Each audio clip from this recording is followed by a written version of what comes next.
Howdy there. Do you know where the word howdy comes from?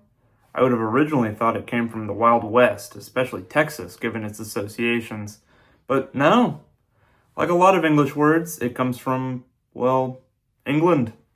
16th century England, to be specific. It started out as how do you do, then went to how'd you do, howdy do, and then just howdy. Notice how it went from being a question about how the other person is doing to just a greeting. The same happened to the modern sup. It went from what's up to what's up to what's up to sup. If you see someone and just say sup, you aren't actually asking them how they're doing, as the etymology might suggest. You're just saying hello. But where does hello come from? And why is there some version of it in so many languages? Let's take a look at Old French. They combined the words o and la to get hola.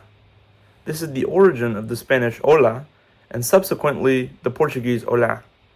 At the same time in Old High German, we've got holon, meaning to fetch, with its imperative hola. This was used to hail ferrymen, for example. In English, the two of these, over time, evolved into holo, halo, hello, and eventually, hello. This shared origin is why hello sounds both like the German hallo and the Spanish hola. In addition, the English hello went on to influence other languages, creating the Amharic hallo, the Chinese hallo, the Hindi hallo, the Japanese haro, and the Malay hello. The modern spelling and pronunciation of hello is relatively new. It is often said that Thomas Edison coined the word as a greeting to use on the telephone. But the oldest written use we have of it predates this, coming from 1826.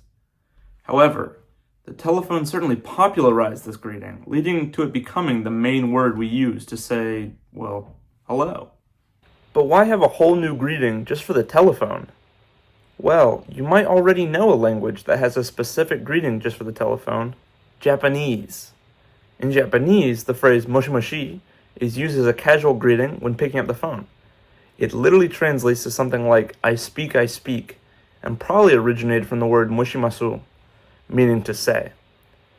It essentially was a way to confirm that the call was connected and someone was going to talk, since when the telephone was first introduced to Japan, the sound quality was abysmal. It's not so different from confirmations like over when communicating with walkie-talkies. So is this why we evolved the use of hello as a greeting on the telephone in English? Nope. You see, a lot of the greetings at the time revolved around the time of day, like good morning or good evening. But the telephone allowed people in entirely different time zones to talk to each other, so we needed a greeting that was time neutral. Alexander Graham Bell, the inventor of the telephone, proposed using the word ahoy, but sadly that did not catch on. Can you imagine if it did? Today we'd all be walking around saying, ahoy matey, when we pass by someone in the street. This actually is the case in Czechia. One of the main greetings in Czech is ahoy, which does in fact come from the English ahoy. That's right, this landlocked country all talk like they're cartoon pirates. What about another common greeting in English? Hey. Contrary to what you may think, it is entirely unrelated to this hey. So if you tell someone hey, and they go, hey is for horses, show them this video.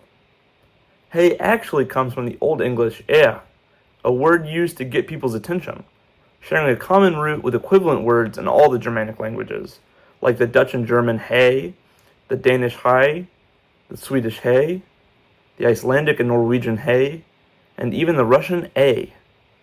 It's also very possible that hey is just a natural thing people say to get people's attention, regardless of language, shown by the existence of similar words like he, hey, ai, and he in languages that aren't related to English, that being Burmese, Finnish, Mandarin, and Sanskrit, respectively. According to my research, the most commonly used and the most iconic English greeting is simply the word hi. I, for one, use it roughly a bajillion times per day, and it has been borrowed into languages like Tok Pisin, Malay, Vietnamese, Chinese, Icelandic, Malayalam, and even German. Where does the idiomatic hi originate? It turns out it actually just comes from hey. There is one more greeting I'd like to talk about in this video, if you'll let me. As I mentioned in my video on two-letter words, the Brits are keen to use oi, or its variant oi, to get your attention. To the Brits, getting your attention is their equivalent to a polite greeting. Though, as we've seen, our hello, hey, and hi also all originated from words used to get attention. Where does oi come from? There are multiple possible different etymologies. One is from the French oyer, the imperative of oír, meaning to hear. It was common to hear oye, oye, meaning something very similar to the English hear ye, hear ye. It's quite possible that this is the origin of oi, oi. Another is from the Yiddish oi. This is the oi you hear in oy vey. Another possibility is that this is another natural expression, like hey, since an unrelated word with the same meaning exists in languages like Portuguese and Japanese. But the most likely origin of the word oi is as a variant of the interjection hoy, with the h dropped, as is common in Cockney speech. Hoy is from the Dutch hoy, which in turn is a borrowing of the English ahoy. That's right, it all comes back to ahoy. Have a nice day!